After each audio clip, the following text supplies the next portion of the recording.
What exactly should you do if you happen to receive an overpayment from Social Security? Well, we're going to talk about this very question in today's Financial Freedom video, so stay locked in. Hi, my name is Carson Graves, Certified Financial Planner and President and CEO of the Retirement Education Center. And my name is Andrea Graves, Director of Operations at the Retirement Education Center. For additional concepts on how to maximize your retirement, please subscribe to our YouTube channel and hit the notification bell to be notified when we upload new videos. So Carson, a Social Security overpayment can really cause a financial hardship for people that have to pay it back. You're absolutely correct. And unfortunately, Andrea, millions of people will receive these type of notices from the Social Security Administration every single year. And according to the Social Security Inspector General, Social Security took back $4.7 billion, Andrea, in overpayments in 2022, and there's still another $21.6 billion outstanding in overpayments that they're trying to collect. Now, these are alarming numbers that millions of people are going to be subjected to, and some people don't even know that this is a pending issue. So today, that is what we're going to talk about in our Financial Freedom video to try to help people who may be going through this right now, and for those who maybe have to go through this at a later time in their retirement years when it comes to Social Security benefits being overpaid to them. But before we get into that, there are 2 rules to retirement income that we must give you. And Andrew, what are those 2 rules? Well, rule number 1 is to never run out of money, and rule number 2 is to never forget rule number 1. Okay, so let's go ahead and jump into our lesson today to talk about what you should do if you happen to get a overpayment notice from the Social Security Administration. Okay, Carson, the first thing that I think a person would want to know is, how can an overpayment happen? Yeah, and that's a good question, Andrew, because you do need to know how this can take place. And unfortunately, there's basically 2 ways that this can take place. The Social Security Administration can make a mistake on your record. They can actually be inaccurate on how they're calculating your benefits and overpay you. This can be a huge mistake for someone that's unexpectedly going to receive this notice. And secondly, you can be at fault as well by not updating your information to the Social Security Administration when there's been a change in your lifestyle. Maybe you've taken on a job and you're making more income. Perhaps someone is living with you now where you were actually stating that you were living by yourself. Perhaps you remarried and you didn't notify Social Security about your status change. But these are some of the things that you personally can end up not doing and end up causing yourself to have an overpayment from the Social Security Administration. And you certainly want to make sure that from this video you start to understand how to avoid this, and perhaps when you do get into this situation, Andrew, how to maybe get out of it. Now, Carson, I get how an individual can make these mistakes, but how can Social Security make these mistakes?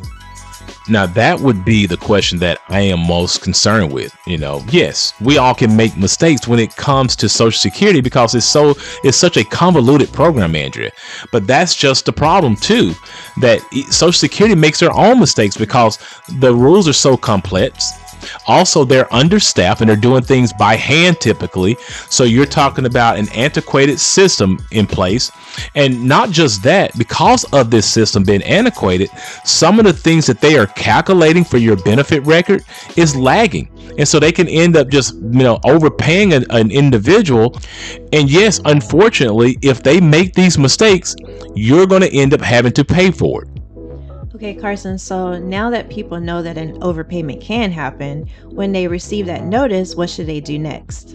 This is the most important thing here, Andrew. When you receive a notice of an overpayment from Social Security, the first thing they must do is take it seriously. Now, you have 2 options when you do receive an overpayment notice. You can appeal that if you don't think it's correct or you think you shouldn't have to pay that payment back.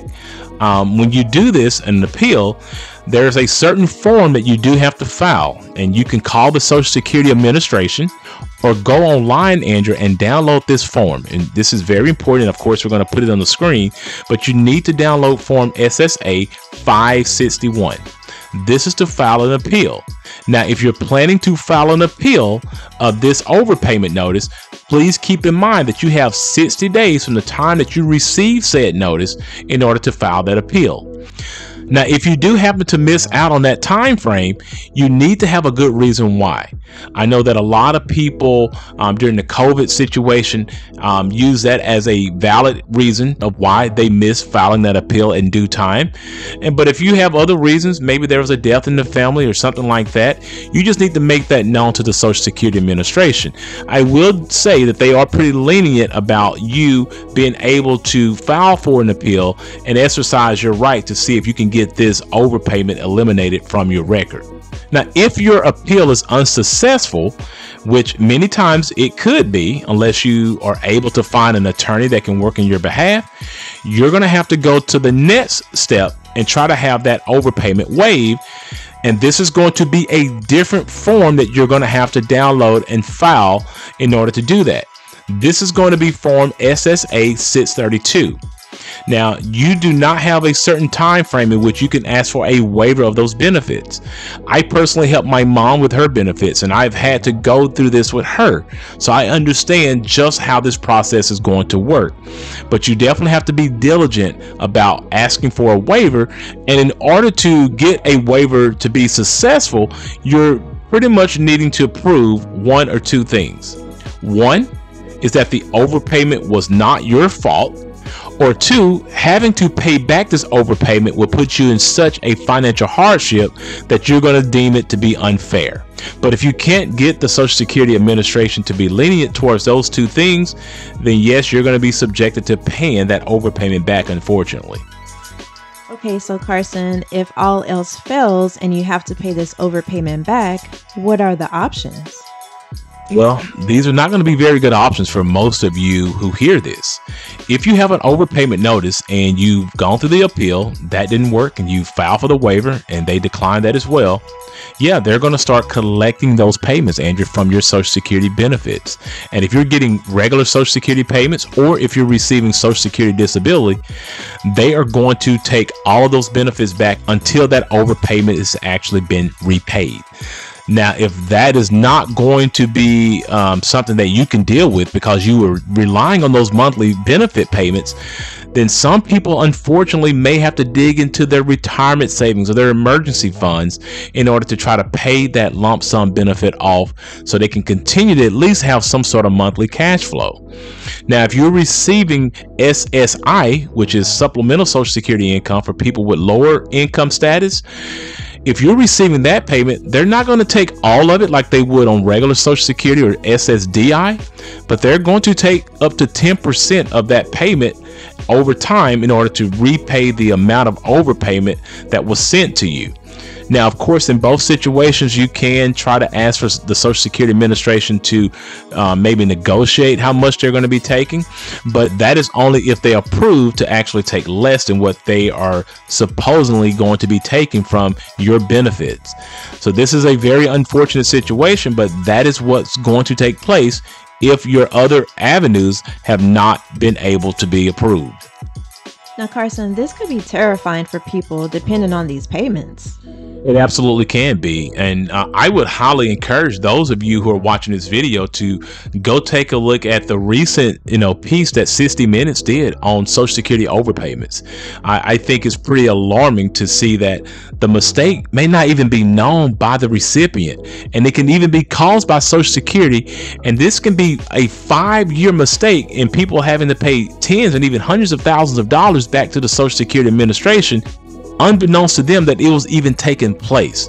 So I think that this is something that should be corrected. It should be something that should be looked at by, Congress to make sure that the Social Security Administration is equipped to at least help mitigate or eliminate these overpayment notices that are continuing to take place.